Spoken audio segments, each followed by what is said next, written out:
Watch this video until the end and listen to this important message. You can change your thinking. One way to look at this is the thoughts you're having right now are primarily negative. So that's the first thing to notice. Your thoughts are primarily negative. The second one is you're not your thoughts. You are separate from your thoughts. And this is massive, earth-shaking news if somebody's hearing it for the very first time. There have been books that are called You Are Not Your Mind, You Are Not Your Brain. And what they're saying is these thoughts that we're having them. We're not them. If we can detach enough to go, oh, here comes that I'm not good enough thought again, and let it go by, we are one step removed from it. Now we've clipped off that energy that was causing us to feel bad because of that thought. So that's the second step, is to become aware that I'm not my thoughts. Third step is to start to generate what you do want to think. And this is where things like affirmations, positive thinking, positive statements, instead of saying I'm not good enough, begin to say I am good enough. Begin to say this can work out for me. If this material has worked for other people, why can't it work for me too?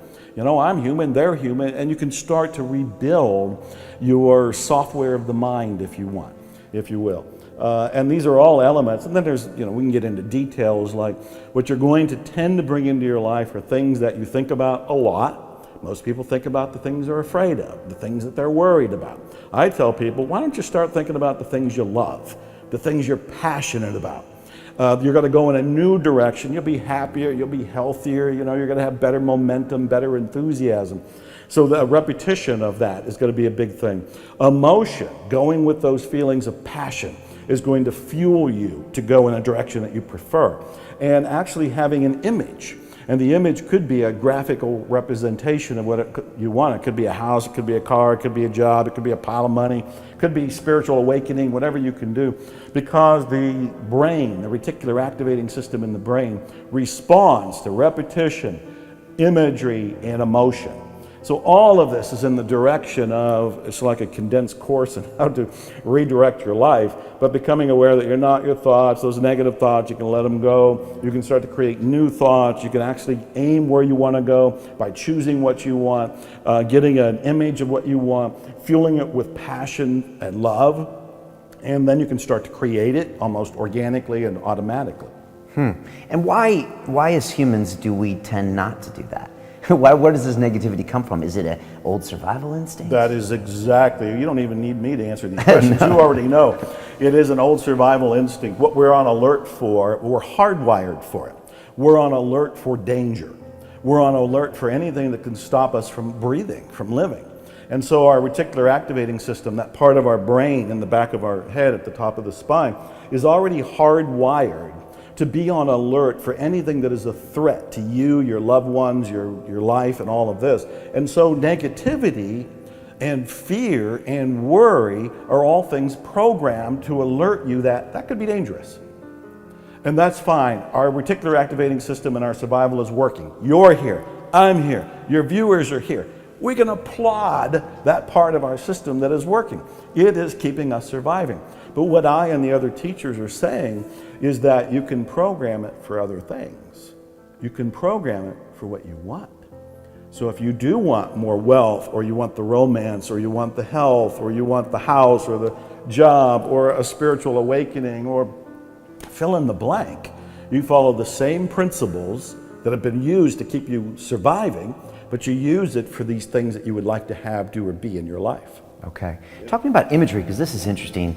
So if I want something, I need to actually conjure up and create an image like a vision board, or just have something in my mind I'm associating with that future outcome? Well, it's both. And what I look for is some sort of, I call it a graphical representation of what you want. And a vision board is a very popular way of doing it, because a vision board is pretty much like a big poster board, and people have cut out pictures of what they want.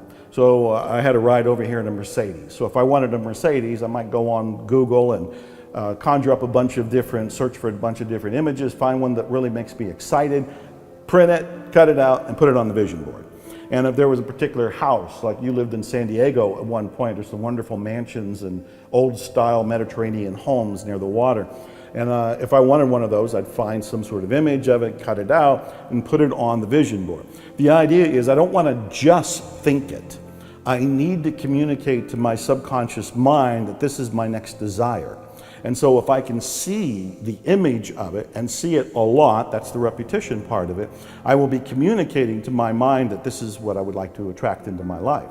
And so vision boards are very popular, and I tell people, your vision board can be on your phone, it can be on your refrigerator, it can be something that's on your dashboard, it can be something that's by your bathroom, bedroom mirror, any number of these. You want to see it, you want to stumble across it.